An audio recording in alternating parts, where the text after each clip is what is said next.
valgt emnet astronomi som vores underemne, da det er et usædvanligt emne at have om, og heller ikke rigtig mange mennesker skænker det faktisk en tanke. Den anden grund er, at det er noget, som påvirker vores hverdag, uden at vi faktisk tænker over det.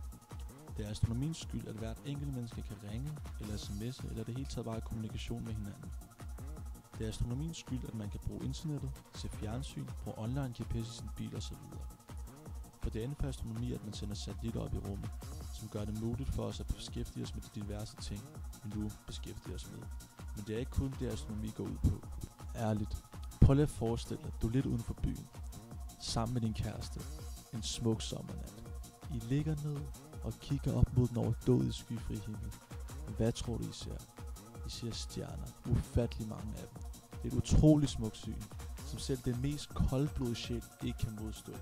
Det er her astronomi går ind og navngiver dem alle, og følger deres banekreds, så vi får en bedre forståelse af, hvordan vores univers egentlig fungerer.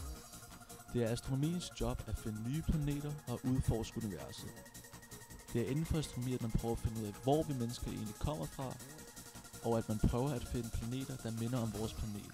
Men er alt det her egentlig nødvendigt, kan man spørge sig selv om. Og det er her, vores problemstilling kommer.